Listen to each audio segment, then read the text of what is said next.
Remember, to all our beautiful YouTube listeners in this virtual community and everybody everywhere, welcome to CSL Charlotte. We are the Mind, Body, Spirit Center. And you'll hear more about what that means, especially those of you who are keep coming back to the YouTube channel. But the title of our message today is the process of becoming. Take that in. So we're going to start with a short centering, and you're going to take that in. And then you're going to also take something else, a nice deep breath. And as you expand your body and you release it, light fills your whole entire body.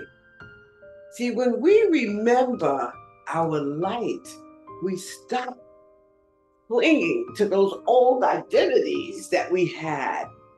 And also, from that particular clarity that we are light, we're clear about that now, right? Becoming is made possible just because we're clear. That song, what it does, you heard her, I'm not this, I'm not that, I'm not that. That song strips away everything we're not. Can you let that happen? And once what no longer serves you falls away, the true becoming begins. So when we let go of who we think we are, or when you let go of who you think you are, there is room for your becoming. So that's what I call the process of becoming, just constantly letting go. You keep hearing releasing in the reading and letting go, because that's how you get to become. You can't become staying in the same place, keeping the same beliefs. But I am light tells us that we start from essence, not from those labels. Becoming is what she said, her soul inside is expanding because it's all light. So what we're sharing here is something we value deeply. And I just allow anyone who feels fed by it to support it. Our community flows and is sustained through your generous giving. So thank you for your part in that. And with that energy, open your mind, your heart, and your spirit to the process of becoming. How about the process of your becoming? So wiggle your fingers and your toes and connect that mind, body, and spirit, and listen through that connection of your mind, body, and spirit.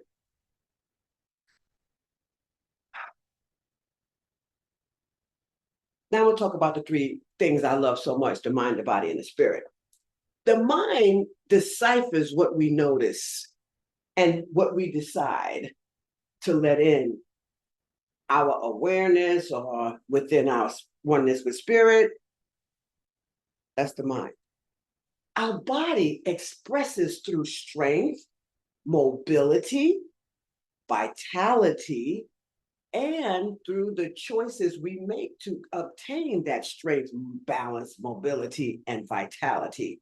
It's our choice to make the right decisions. It's not going to just do it by itself. You get that? I like that Horace just kept going. Did you get it? Did you get it? Horace is making sure we got his point. So since we're one with spirit, it beats our hearts, it breathes through us, and it expresses as our intuition. And together, those three, mind, body, and spirit, create a stable foundation for our individual life or living. So I'm thinking of when I've been reviewing. I love just every time I see something about Carl Jung in my travels, I stop, read it, or pay attention to it. But I've been thinking of some of the things he said. And just recently, I've been on this kick where he's talking about these several things that you do at night before bed. Because you see, that's another mindset that you have to understand that you have. You can't do everything with that mind you do in a day. And I'm going to tell you why. these several things that he came up with were somewhat affirmations, but it's also the process of releasing so you don't bring that to who you're becoming. But at night, here's what happens. You enter into a deeper level of mind that processes the reality in a different way because it goes into a deep awareness. You cannot take that analytical mind in there and start trying to get it to say, oh, I'm so upset with today. Oh, no, the day mind does all that work. The day mind works with calculation and all the things that we need to do to get us through the day and the strength and the energy that we need. But that night mind, it thinks in images. Don't get it twisted. Don't get in there talking about, oh, I'm so upset because he's mad, I'm mad. No, don't take that in that mind because I'll tell you why. You just don't do that, okay? You get to process that mind. You got to use symbols. You got to use your feelings. Don't think so much. Don't calculate so much. Don't analyze. That's how I say it matters when we speak to the night mind that way, because there is no need to explain to it all the things you did. It already knows what you did, so or what someone else did. It doesn't need that. Wait till tomorrow morning and discuss that. But instead of replaying all that stuff to that night mind, if I woulda, coulda, shoulda. I used to say that. If I coulda, woulda, shoulda. I remember that was a song or something like that. But you know what? It didn't happen. None of the things you coulda, woulda, or should have happened. So relax that mind instead, because that's how you're going to get more information out of it. You're not going to get anything out of it but high cortisol levels if you start that trying to race it into where your day mind works, because that day mind is needed for you to get through the day, your energy. You don't need that going to bed. Get it? So what you do is you try to use words that helps you see. Helps you see. You heard what I said? Okay, how about this? That helps you feel, because it's not working on that logic and that analyzing stuff. It helps you see and know you are becoming. Let it be. And I'm going to tell you another thing about that becoming in a minute. It's going to really come clear to you in a minute. You got to see things that you choose to experience at night, not what you did earlier. You don't, I'm clear that you don't choose to remember how upset they hurt you and what they said to you, or that they denied you, blah, blah, blah. No, that's not what you came there for. And I always tell people, you don't go to meditation. That's the same mind I'm talking about, the night mind. If you're going to go into meditation, you're going to go into peace, right? You're not going in there analyzing, asking for stuff. You're going in there to express who you are becoming. So see yourself expressing health, freedom, joy, abundance, and above all, prosperity, because it covers all the bases, and peace. Horace mentioned all that in the reading. Then you can let that deeper mind do the rest. It does not need you to keep reminding it of it. So when you wake up the next day, pay attention, because you might just discover that your deeper mind, the night mind, has been continuing that conversation as you slept. But the one that you don't want to go to bed with, the one that's like, and I'm fretting and I'm upset, that's going to wake you up the next day in that same ditch. Stop it. Your deeper mind cannot function that way, and you're trying very hard to push it to do something that it doesn't really do. It doesn't need all that stuff. Your deeper mind receives those images, though, that you impress upon it as a direction that you really want to go. So if you're blah, blah, blah, blah, blah, blah, blah, it's taking you there because that's where you go. But if you bringing it to, I'm becoming blah, blah, blah, I see myself. That's how you want to fall asleep, because you want to let that mind do all the rest, because it's harder to sleep when you start that analyzing, and you know it. And people that keep saying over and over, I didn't sleep well, I didn't sleep well. Go speak to somebody to help you learn how to do that. Because sleep is very, very important. And also that mind is very, very important. So what I get from Carl Jung is that it's not okay to just think, well, all night long. If I think if I could have, I would have, I should have. I was doing that years ago, and I realized, oh, that's not getting you where you need to be. All that complex explaining is too analytical for that mind that's going to sleep. Those words keep you looking backwards, going, I remember that. I remember. What? Yeah. Instead, you want to be moving forward, but you ain't going anywhere because all of that stuff you sprinkling, and I'll say on the top of your head, it's going all the way deep into your body. Those words are not going deep into your body. They're staying right up here, keeping you where you are. There's this up at the surface of your whole body, mind, and spirit. And it's just repeating those same old stories instead of opening up the new awareness that you're trying to develop, that you say you want to develop. But what I learned was living in, if I coulda, woulda, shoulda, is too darn punitive, first of all, and it keeps me moving backwards. And when I realized, I used to get up in the morning when I first started this thing some 30 years ago, and I would say, when am I going to get out of this? I was the one doing that, but I didn't know. But let me just tell you this. Once you know something, you cannot unknow it and expect something to happen for you. You now know. You need to take charge of that. So trying to tell that mind that's going to sleep, if I could have done this right, I would have been okay. It's not the best thing for me. What about you? Because problem solving with the day mind is okay. Because we have to do that. We got to drive, we got to take care of the family, we've got to go food shopping, we've got to do all this deciding. That's fine. You have to have meetings with people that you feel that you're not getting along with, or do what you have to do. But all of those things are fine for the day mind. You got to use the right mind at the right place. You know that saying, in my right mind? Think about that. A mind that's analyzing hinders relaxation. So above all, it hinders your sleep. And here's what I experience a lot. During the day, I know that I'm so occupied with the mind that I need to get things done. Now, I'm not always in there when I'm helping everybody move their bodies and help them, heal it, if you will. I'm using the word that people don't like to hear because like, oh, you can't heal. Yes, you can heal, but let me not go there. But at the same time, people will come to me later and say, you knew that I had that back pain. Every time I come here, I leave better because, and I said, listen, I'm just reading the energy in the room. And I really mean that.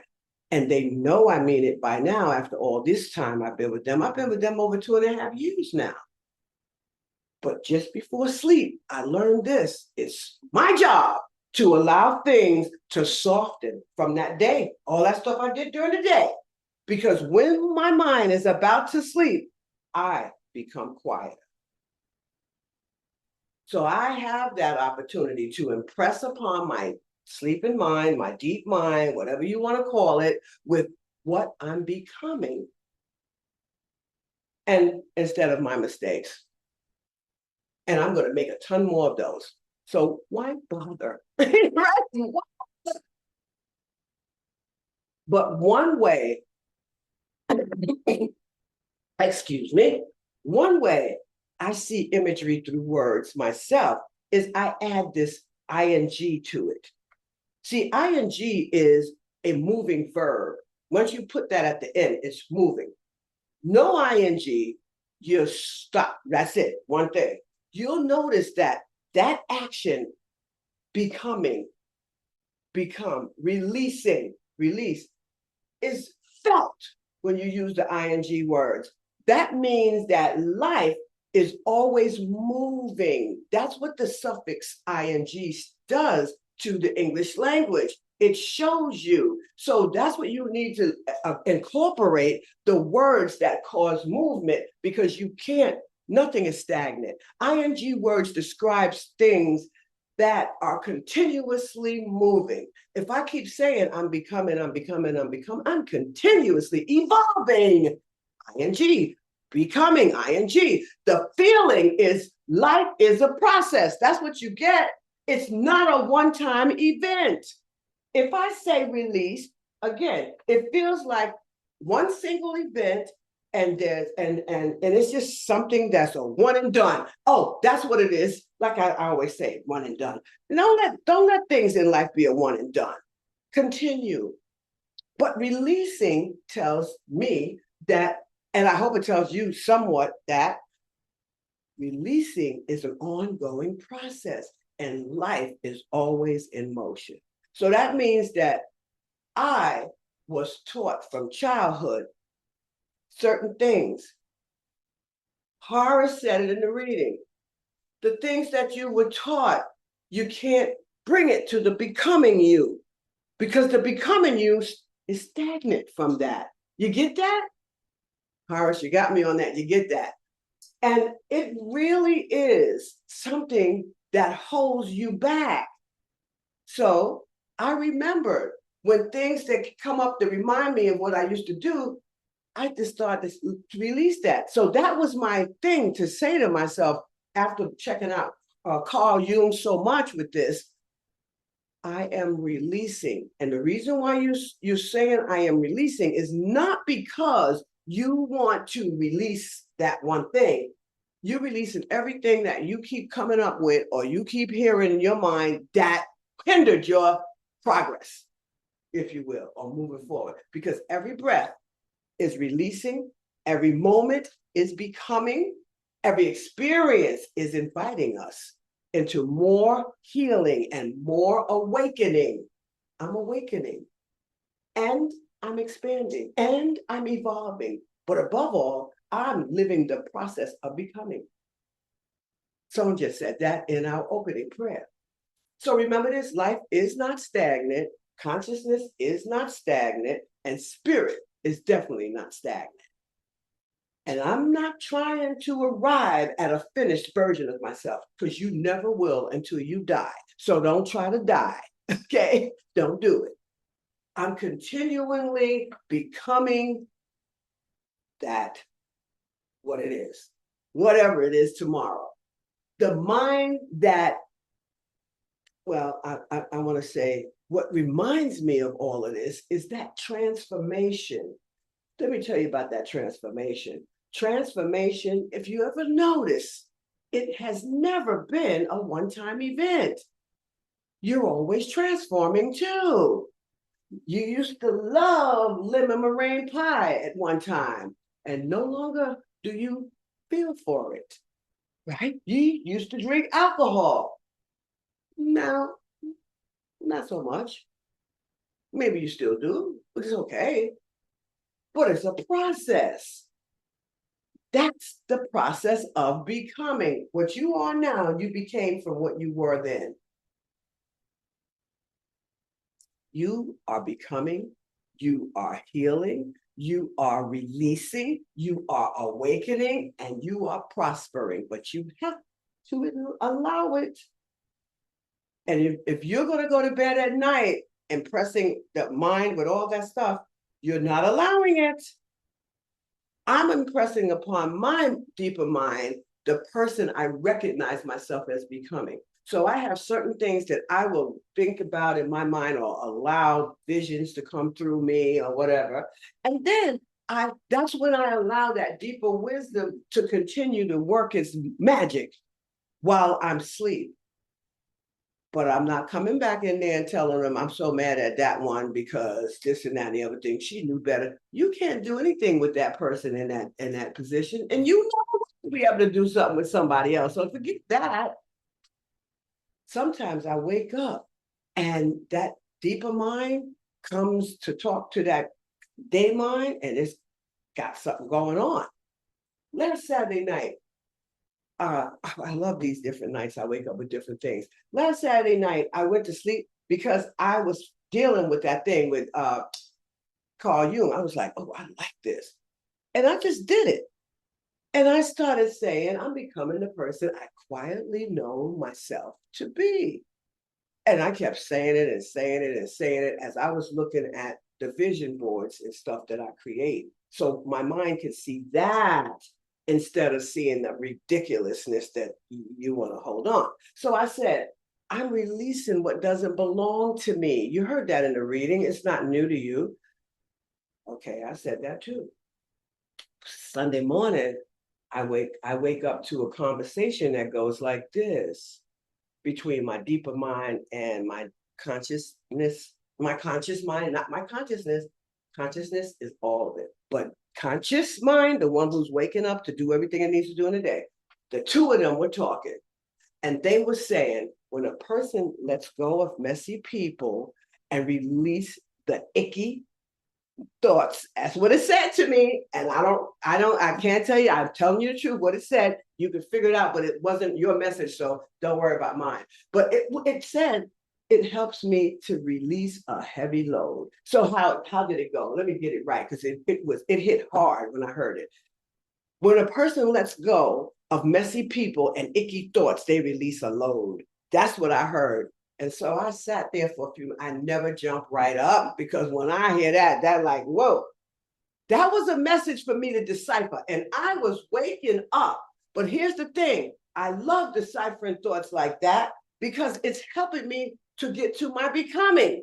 I can't get to my becoming without hearing these beautiful things and taking them to heart. Now, whether someone views this as psychology, spirituality, or both, it's a meaningful experience when you first wake up in that morning after you have let yourself be.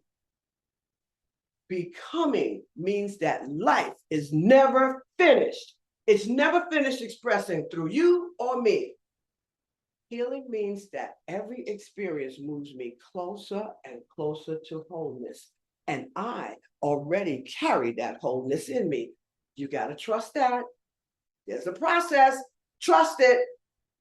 The process of becoming whole is on your hands. It's not on anybody else's. And releasing means that I don't have to carry what no longer belongs to me to this person I'm becoming. Because if I brought all that stuff with me 30 years ago to this Rosedale today, I would not be here. I'd still be back there. You get it?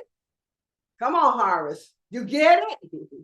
Becoming keeps me curious because healing is keeping me open, it's releasing me, and it's setting me free. And I remain curious because you need curiosity now. So with all those awesome, fabulous things that keep happening to me, you know what I go? I say, what next? I mean, somebody told me at one of the places that I serve, we're going to increase your monies. That's just what it is. And then another person told me, you know what, we're getting lots of emails and things and fan emails for you. We need to start forwarding them to you and tell you what you're doing out there. Things like that. It keeps me curious. And I go, okay, then what next? What else is it I'm gonna come up with in this life? What am I becoming? It means I'm curious about the next becoming that I'm going to. But I'm sure not going to sit here and say, oh, I don't have this and I don't have that. That's not for the mind to solve. That's for me to solve by trusting it. Period. Dot. The expression of life that I'm walking towards has to keep me curious so I can know that I'm going somewhere. It's the excitement of me discovering that life never stops expanding itself. Through me or through you or through anybody, but you need to trust that that's what's happening even in your life. And healing means that wholeness is always finding another way to express itself through me. Because it's trying to say, oh, yeah, you know, your knees hurt today. Okay, we're going to get you back there. But you got to come to bed with some sense. Don't come here complaining, right? Another thing about what I've become, my teaching abilities, they have deepened because life is expressing through me. When people say things to me like, oh, you know what? You knew about that pain I have. It seems like you knew it. It seems like you're a godsend. It seems like you're this. It seems like I truly believe that because I know that life is expanding through me. I am releasing and I am always letting go of more things that no longer reflect who I am today. So now that I can go to her, the other Rosedale, tomorrow or in the next 5 minutes. You know what? I realized something. I've been catching, you heard what Horror said, catching glimpses of the person I quietly know myself to be. Yeah, I have been. And all those visions that I have put together, my little vision boards and all that stuff, I see me walking through them.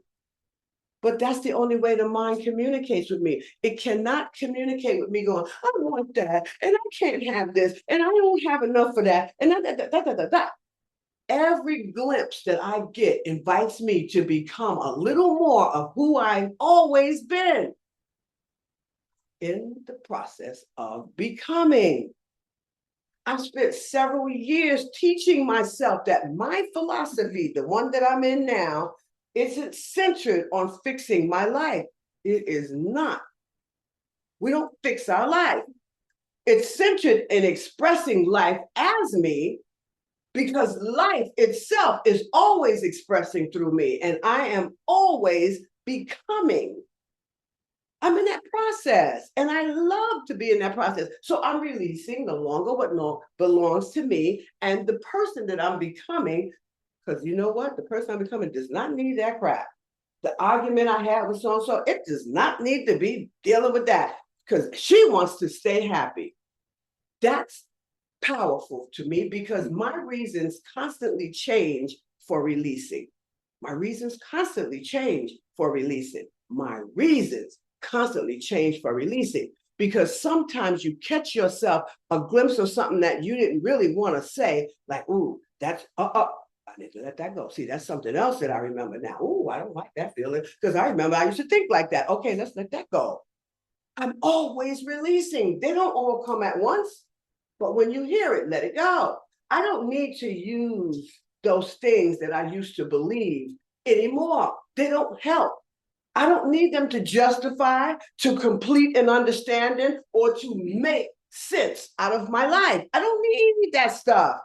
About 30 years ago, I went through a season when I was ultimately fascinated by all those people and teachers who were teaching The Secret, Abraham Hicks, that another one, Joe Vitale, Wayne Dyer, all of those other people, they were fantastic back in the day, but now I've gone deeper. They gave me language back then for what I was beginning. I was a beginning, got my feet wet.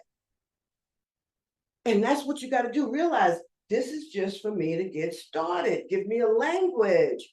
Because down now I'm further down that path. I've got more studying under my belt. I've got more, still continue more research. I still love it.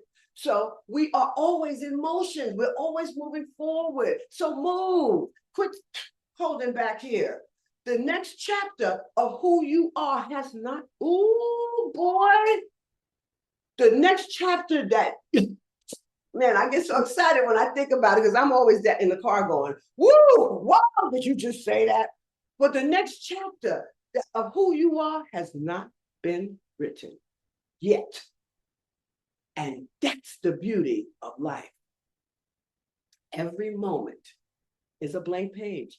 Right now, I can flip and I can get to a brand new, clean shade. What do you call that word? I can get to a nice, clean new page. That's a new chapter I'm about to start. Every moment, there's a blank page. Every breath is a chance to become the next version of myself. Every breath. Let it go. You're upset?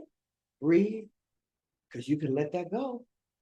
Today, let's honor that power of that next unwritten page or unwritten chapter so we can move right into that space of recognizing, hey now, my God, new chapter coming up in a few minutes. You literally, because once you change the way you think, you change everything.